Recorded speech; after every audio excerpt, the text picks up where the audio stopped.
Yes, tukwaniriza ku mukutu gwaffe omuganzi ogomanyikiddwa nga Uganda Mukamooli amanyanidde Pampita Ntambi Chimsa Rich Boy Maxode Junior olwadde okuba nti osubscribing mwana mu tuba tutambula ffenna mpola mpola ate gwe ya subscribing akugamba mwana gwe asinga olunaku lwaleero tukuleetedde John Blaq omusaayi gwandiyiika wakati wa John Blaq ne management ye naye ng'obuzibu tebuva bulala wabula sente obuzibu bwa sente nga bwe bagamba nti Judah Iscariot yalyamu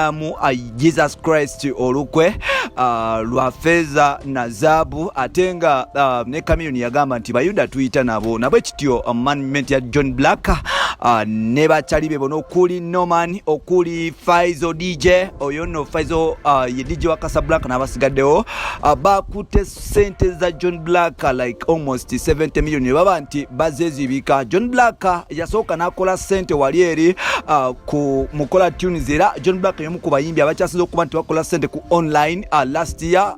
bemu ku bayimbi abasinga okola sente ku online last year era nga ziri worth obukadde 7 ngamba sente za kola tune. So recently John Blaq company emanyikiddwa nga CCA wamu ne MTN Uganda yavayo n'okuba nti eyisa sente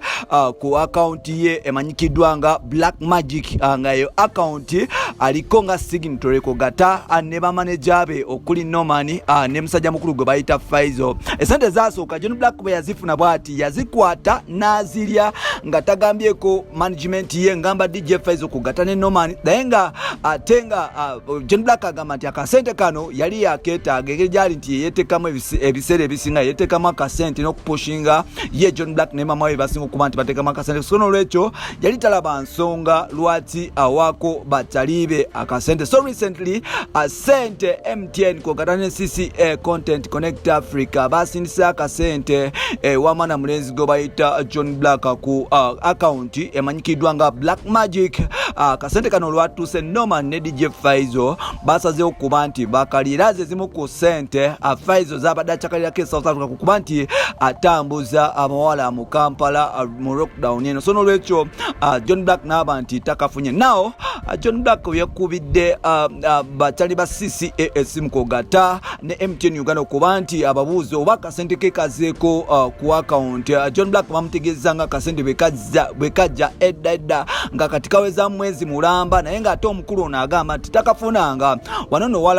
wabaluseewo olutalo wakati wa John Blaq akogata manager Norman ne manager DJ Faizo wakasa era nga kati wetwogerera banono benonya na bijambia ku City Street ngeri kiri nti sawa zino tuli mu lockdown nti emmotoka tezisikizwa kuba nti zitambula. John Blaq yasaze okuba nti akwata family kogata ne bakyalibo kuba nti banonya bagayi bano. John Blaq agamba njagala sente zange ddala nzagala kati ate nga ne ba MC Norman ne bagamba ffe twakola naawe ba DJ Faizo bagamba ffe twakola naawe obadde totusasula sono olwekyo akasente kano bekaze nga wasooka n'okwata milioni 5 n'otatugamba naffe twasazeewo tube nti tufunako percentage yaffe zino milioni 2 era nkulayira mu mazima gakutuna mugulu John Blaq tetugenda kusasula. John Blaq no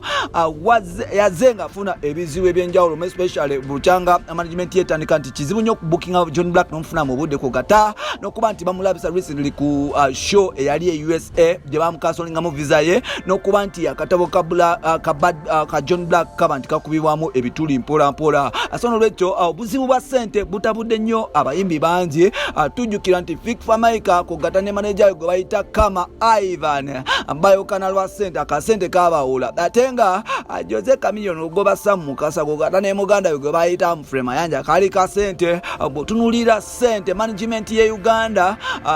management z'abayimbi be Uganda n'abayimbi ekisinga okubawula tekiba kirala kiba ka sente sono lwekyo John Blaq ne management ye nabo baligenda bamukubye milioni 2 down. John Blaq talina kyagamba gwanga sawa zino bwagamba Faizo okugamba nti bagamba Faizo baba mubuuza nti twagala kasende kaffe katuusa mugamba tekanatuuka yakubye esimu ku MTN kogata ne CCA company eyo eyakola tunes emanyikiddwa nga Content Connect Africa yakubyeyo bamugambye akasente twakasindika like omwezi mulamba milioni 2 Faizo kogata ne Norman sente baziridde bino n'ebirala byoba olinda mu episodes zaffe ziri kamusikade Ntambi Chimso. You can follow me on Twitter Nkosa Chimso 16 then on TikTok Chimso 16 Facebook Nkosa Ntambi Chimso tukwatagane mpola bye